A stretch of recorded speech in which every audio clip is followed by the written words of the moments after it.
Acting chairman صاحب، آپ یہ بتائیے گا کہ سینیٹ کی جانب سے سینیٹر اعجاز چودھری صاحب کے پروڈکشن آرڈر جاری ہوئے، ان پر عمل درآمد نہیں ہوا اور اب بھی انہیں ہاؤس میں نہیں لایا گیا۔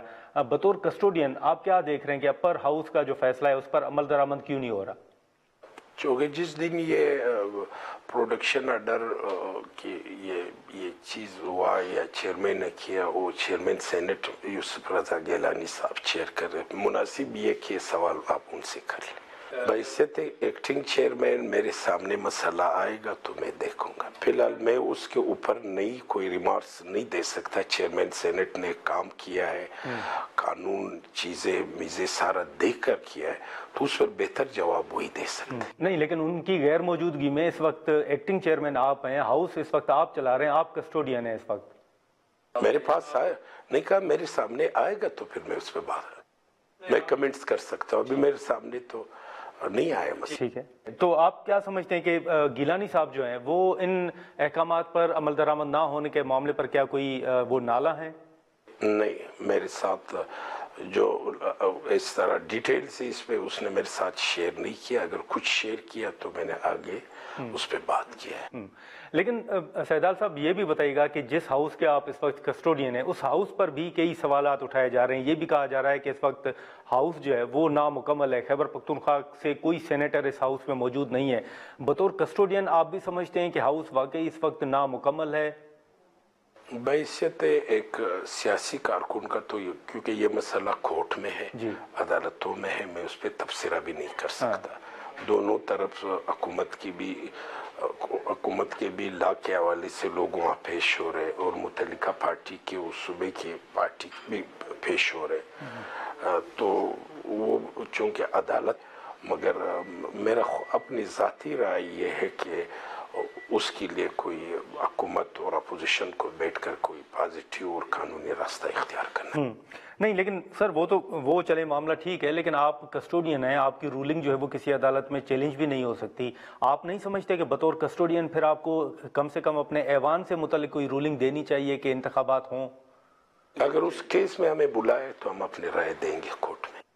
اچھا، چلیں، وہ بھی ٹھیک ہے، لیکن اب اس وقت جس ہاؤس کے آپ کسٹوڈین ہیں ایکٹنگ چیئرمین صاحب، اس حوالے سے کئی سوالات سامنے آ رہے ہیں۔ یہ بھی تاثر ہے کہ اس ایوان کے اندر جو قانون سازی ہے وہ بلڈوز ہو رہی ہے، آپ اس سے اتفاق کرتے ہیں؟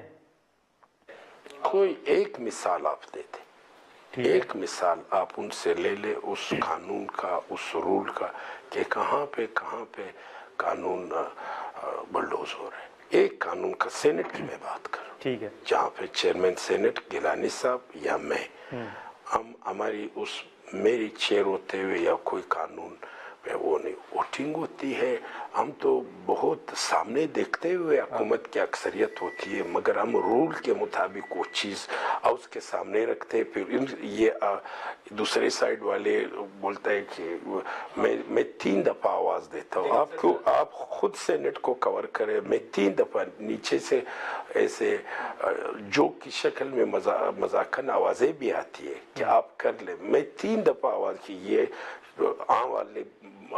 والوں سے پوچھتا ہوں، نا والوں سے پوچھتا ہوں، پھر میرے آفس کے نیچے 3-4 بڑے امپورٹنٹ افسران بیٹھے، وہ گن کر مجھے بتاتے ہیں کہ کیا۔ لیکن آپ نے مثال دینے کی بات کی، تو سب سے بڑی مثال تو اس وقت 26ویں آئینی ترمیم ہے جو اس پر سوالات اٹھ رہے ہیں۔ دیکھو، 26ویں آئینی ترمیم سمیت جتنی قانون سازی ہوئی ہے، آپ چیک کریں ریکارڈ، آپ چیک کر، اس میں ایک کلپ لائے، آپ کے لوگ بیٹھے ہوتے ہیں، اس پہ مکمل ڈیبیٹ ہوتا ہے۔